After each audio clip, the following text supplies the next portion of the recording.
कहानी अब ऐसा नहीं होगा। लेखक विजय जोशी।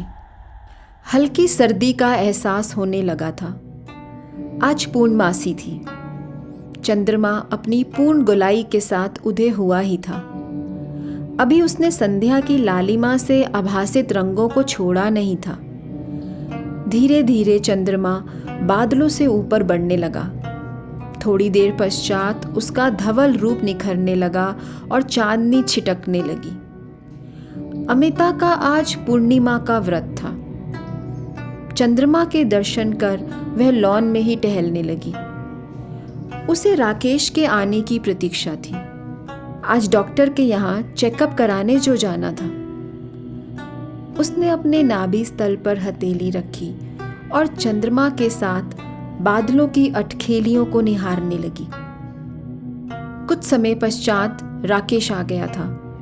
वह तुरंत कमरे में आई और टिकट, सोनोग्राफी रिपोर्ट तथा इंजेक्शन का पैकेट लेकर जाने को तैयार हो गई।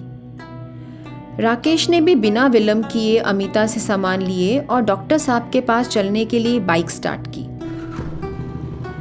आराधना नर्सिंग होम में आज काफी चहल पहल हो रही थी।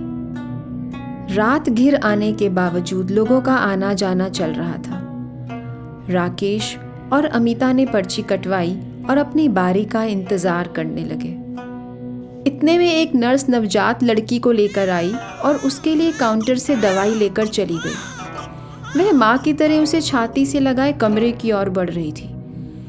अमिता की आंखों में बच्ची को देखकर एक अजीब सा खालीपन तैर गया था। उसने राकेश की ओर ताका और काउंटर के ऊपर लगे माँ बच्चे के पोस्टर की तरफ देखने लगी। काउंटर पे बैठी दो युवतियां जब पर्ची और दवाई देने के काम से निपटी तो बतियाने लगी। कैसा जमाना आ गया है। बेचारी 5 घंटे की संतान बेसहारा हो गई। क्यों? ऐसा क्या हो गया? तू तो अभी आई है ड्यूटी पर। ये लक्ष्मी जिस बच्ची को लेकर आई थी उसकी माँ कहीं चली गई है। तेरा क्या मतलब है? 2 नंबर के कमरे वाली चली गई?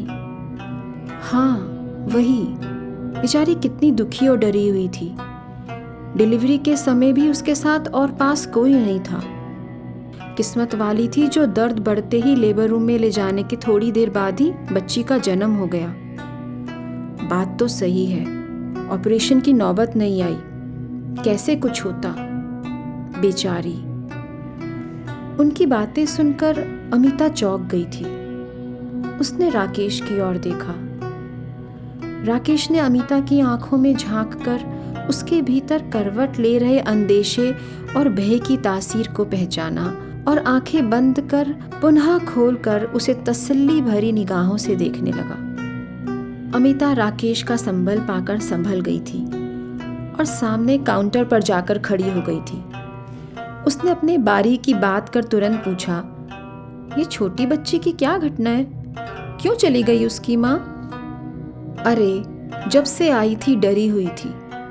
हम जब भी जाते वे आंखों में आंसू लिए अपनी कोख को कोसती रहती। कहती, अगर लड़की हो गई तो पति सहित घर वाले मुझे भी छोड़कर चले जाएंगे। पहली ही एक लड़की है, उसे भी सभी कोसते रहते हैं। बेचारी, वे खुद ही बच्ची को छोड़ गई। अमिता ने गहरी सांस ली और पूछा, आप लोगों ने उसे तलाशने का काम किया? हाँ, क्यों नहीं। डॉक्टर साहिबा ने अपने स्तर पर कार्य किया है। उनके दिए मोबाइल नंबर पर संपर्क किया, लेकिन वो लोग उठा नहीं रहे।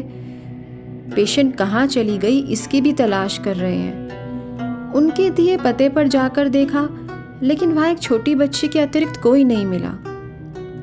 फिर इस बच्ची का क्या होगा? कौन संभालेगा इसे? अमिता ने कहा और उत्तर की प्रतीक्षा में हाथ मलने लगी। अभी तो यह यहीं रहेगी। डॉक्टर साहब ने उसकी देखभाल के लिए लक्ष्मी को लगा रखा है। फिर बाद में जो भी होगा, वैसे पूरी कोशिश करेंगे कि इसके परिजन मिल जाएं, उन्हें समझा बुझा कर ले जाने को कहेंगे।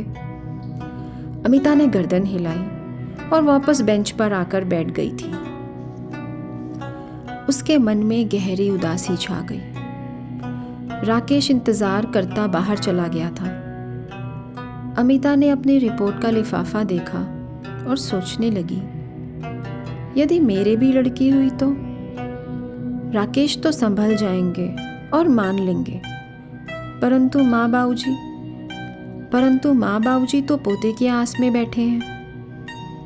हालांकि ऐसी कोई बात नहीं थी, फिर भी पहला लड़का ही चाहते हैं सब। आखिर ऐसा क्यों सोचा जाता रहा है अब तक, जबकि आज अहम सवाल है लड़का हो या लड़की, डिलीवरी सही हो जाए। पर क्या करें, समाज में आज भी वह बात गहरे तक पैर जमाए है। यह तो फिर भी बच्ची को यहाँ छोड़ गई है, उनका क्या जो अपने नवजातों को कचरे के ढेर में फेंक जाते हैं अथवा अनाथालय के द्वार पर छोड़ भागते हैं। अमिता, आपका नंबर है। सुनकर अमिता के विचारों की लड़ बिखर गई थी।